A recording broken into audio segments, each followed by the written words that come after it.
Howdy, folks. It's the Creepy Kentuckian back with you once again. Oh, yes. I'm doing a lot of these reviews lately, I've noticed. There's lots of stuff coming out.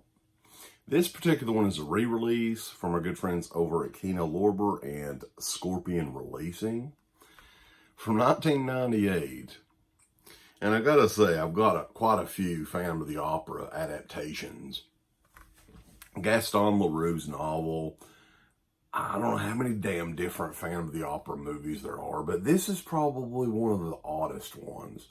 This is Dario Argento's Phantom of the Opera from 1998, and I was actually warned from Uncle Bill, DEADPIT.com, about this movie, and I had never seen this movie until recently. The late 1990s was kind of a weird time, especially looking now at some of these movies.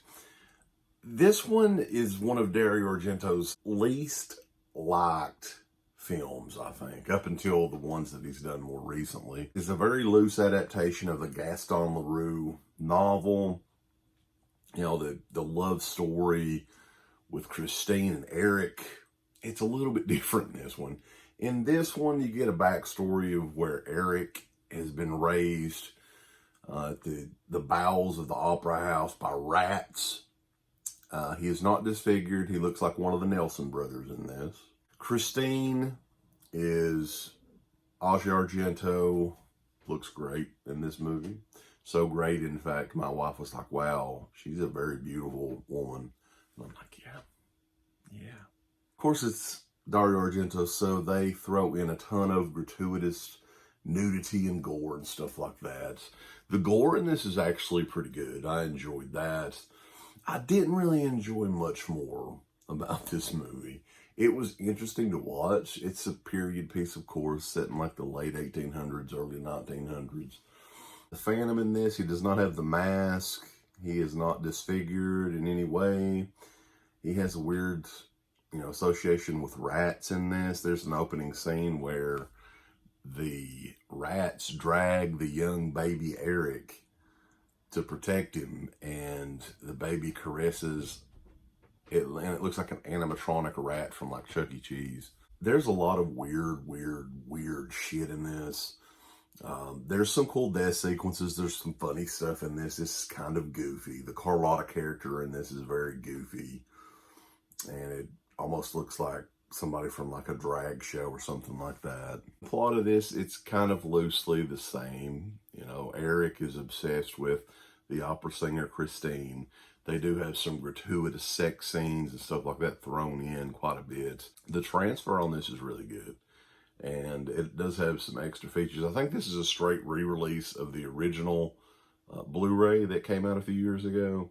So it looks really good, and if you're a fan of this movie, this is the one you'll definitely want to get. Who knows if it'll ever receive anything better.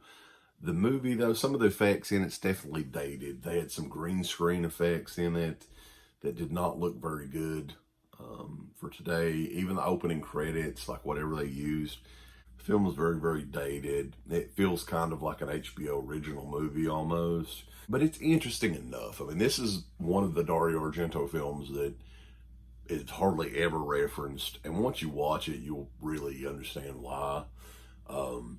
But this Phantom of the Opera release, it's a standard edition from Kino and Scorpion.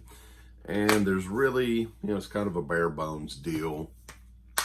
Some of the extras included on this is an audio commentary with film historians Troy Howarth and Nathaniel Thompson, and some interviews with Dario Argento, Antonello Gelling, and Giuseppe Colombo.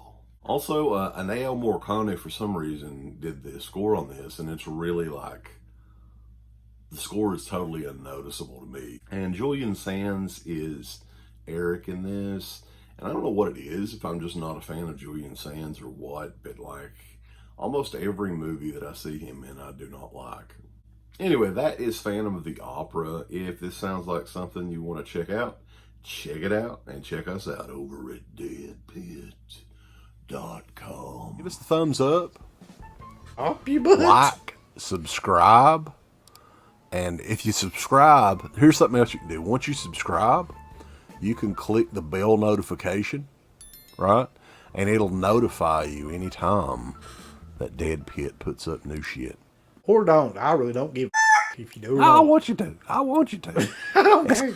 Let's keep our community growing here on YouTube. I don't like it. I don't want you to do nothing. Listen, they need to do that, pal. No, don't you dare touch it. Thumbs up, subscribe, and click that bell. For this video officially ends, Oh Curly Jaws has a message for you. Go on over to shop.deadpit.com and go look at their Teen Public store right now. You got some new shirts like the Oh Curly Jaws official t-shirt, which is brutal and badass. You got the Yummy Gummy shirt with the captain himself on the shirt. You got Uncle Bill's face on a fucking shirt. You got the Final Girl shirt. You got all these shirts over at shop.deadpit.com. Get them before they're all out, especially the new one, Bedtime 1039. It doesn't get better than that, so go on out. Check out these shirts at shop.deadpit.com. Go look at their Teen Public store. You're going to have a good old time. Get them all! Thank you to all of our supporters on Patreon. Dead Pit on Patreon.com is the only place to check out a complete archive of the old Dead Pit radio shows all the way back from 2005 on, in addition to the midweek shows and fan commentaries, exclusive podcasts, and much more. Dead Pit on Patreon.com if you're interested. Tiers start at only $1.